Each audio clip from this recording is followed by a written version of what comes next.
My name is Alistair Cleland, and I am the Managing Director of the Pentasia Recruitment Group, specialist recruiters in the iGaming, gambling, fintech and payments sectors. Today we've been asked to take part in the ICE Tech Futures Week, and we've been asked specifically to share our insights into the talent markets within the gaming industry, with particular emphasis on the tech and IT landscape. Much of our information and data capture that we'll share today comes from daily servicing of clients around the world, but also touch points and feedback from the 2020 iGaming Skills and Employment Report and the 2020 Salary Survey, which were undertaken mid last year. What I wanted to share with you today was a general summary of how the industry is changing and adapting to finding and hiring talent, some trends, and specifically on the effects of the pandemic in today's hiring market. We have seen a general significant uplift in the quantity of vacancies that our customers are looking to fill around the regions that we operate in, i.e. Europe, Asia Pacific and North America. This trend has been measured over the last 2 years and is currently running at circa 30% increase year on year. Now, what did COVID and the pandemic do in general terms to our industry was a number of key things.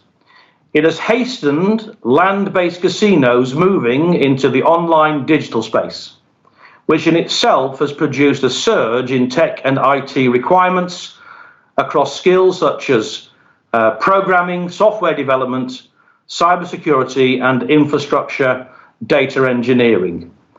This phenomenon, coupled with market expansion and product diversification, has driven much of this upsurge, and those organizations that have adopted a talent-first approach are specifically planning their hiring strategy, are likely to capture the tech talent ahead of those who are only reacting to the current situation.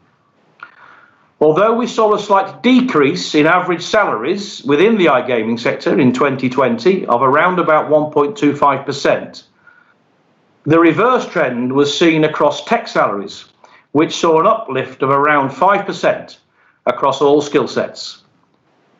Hiring activity in general was slower, and specifically with those organizations involved in sports betting, as there was very little global sports played, with multiple significant events cancelled or postponed, whereas online gaming and casino saw significant rise in revenues and an uplift in recruitment. Some general comments coming to us from the market that we captured through our surveys are: companies are looking for up-and-coming junior to mid-level talent with potential to grow with their organization. Companies are forecasting an increase in tech requirements over 2021 and onwards. Companies are looking for value for money when hiring, and those with long-term potential. And 43% of iGaming leaders that were surveyed cited hiring top talent as the highest priority moving into 2021. That's my general summary today. I will now hand you over to Robert Gray, who runs our IT recruitment divisions. Yeah, thanks, Alistair.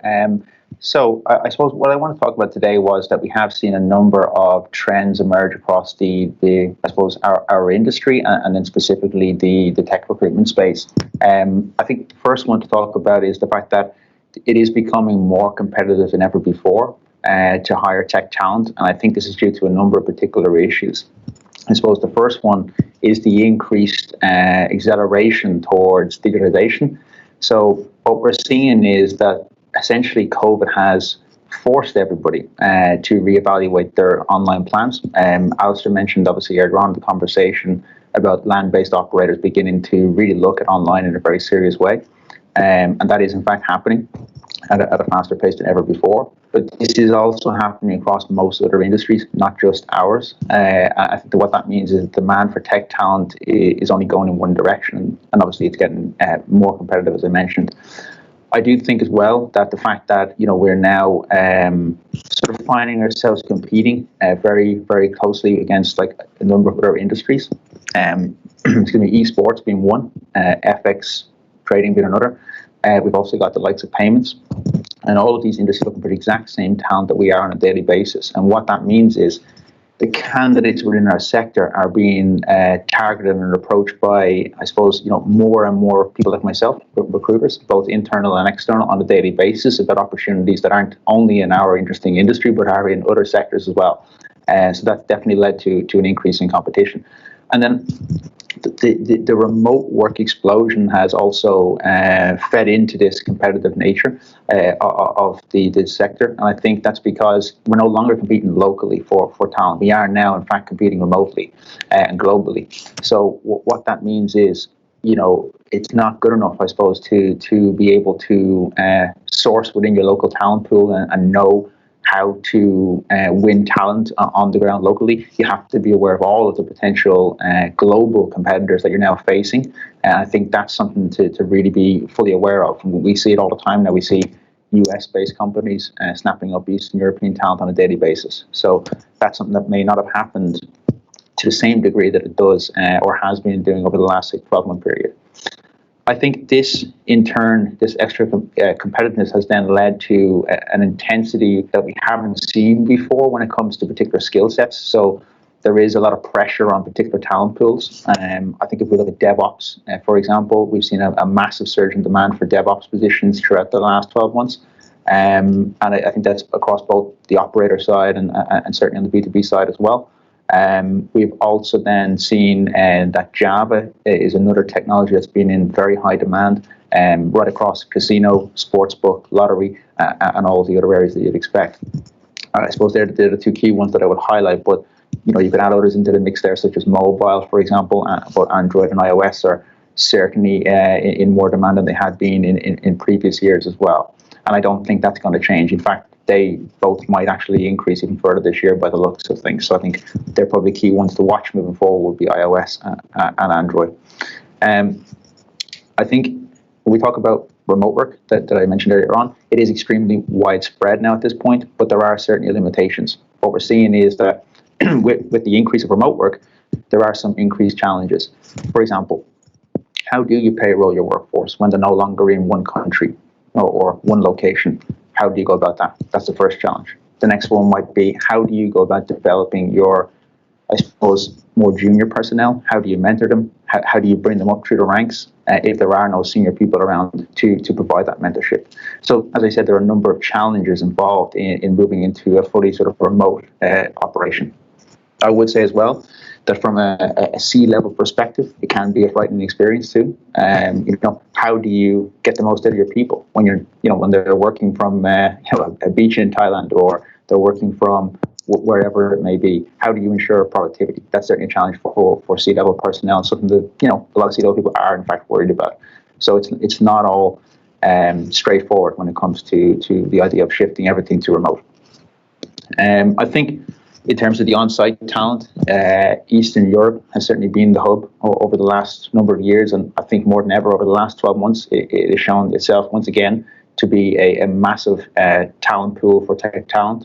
If we looked at the obvious locations like Sofia, Tallinn, Vilnius, Prague, all of these hotspots were once again, big players within the talent pool of tech this year.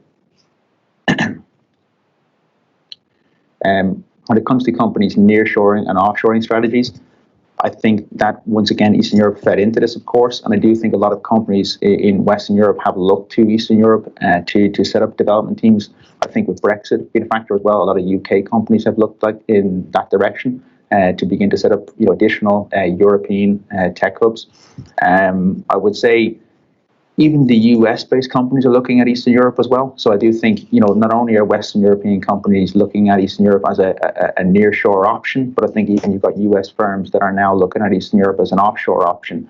However, interestingly, both of these sort of obvious go-to plays by a lot of the operators or B2B suppliers in the industry are being called into question by remote work. Do we need to, in fact, nearshore or offshore at all? Might be the question that some people are asking themselves now. Can we not simply go fully remote? So it is something that I wonder whether we will see as many companies setting up sort of nearshore or offshore operations in the future. I would say, finally, to kind of offer some advice or offer some, hopefully, wisdom. Time will tell. I suppose from our point of view, when it comes to success within technical recruitment within the gaming sector, the first thing is map your market. You want to make sure that before you go and pick a spot to plant your flag or put your office or whatever you want to call it, actually understand whether that market can provide to you what you need. Is the market already too competitive? Sophia, for example, could be one that I would say potentially is. So is the market too competitive? Are there too many tier one operators or players within that particular market already? How easy will it be for you to go in and win tech talent over to your team? The next thing I would say is, are the technologies that you in fact want in that location? So, if we're thinking Java, for example, perhaps Talon is a better option than Sophia. If we're thinking .NET, perhaps Sophia is a better option than Talon. So understand geography in terms of the actual technologies that you want to secure. It's not simply about the number of technical candidates. It's actually which candidates have the technologies you require for your business. And then, I suppose as well, do you need gaming domain experience or perhaps more generic technology experience? That can be a factor as well. Do you really need to have your office in a traditional gaming hub, or is it a case that you can in fact perhaps go somewhere a bit more new that doesn't necessarily have the gaming pedigree, but does have the technologies and the right kind of people that you require? So these are all factors to think about when you're kind of looking at the market. Obviously, there's a few other basic factors like salary and budget and all of those kind of good things that any CFO will need to look at. But certainly, like I said, check out how competitive is the market. Does it have the technologies that you require? Does it have the gaming specific experience that you might require as well? And this is something that we've helped a lot of people do over the course of the last 12 months. The next thing I would say is keep an open mind. At the end of the day, another thing is, do you even need an office at all? Perhaps remote is the right way for you to go, but you've got to keep an open mind, look at all the options, don't get honed in on one particular idea. And lastly, I would say, make sure to act very quickly. The market's very, very competitive, so, get there first, is my advice. Robert, thank you very much indeed for sharing those thoughts from you and your team.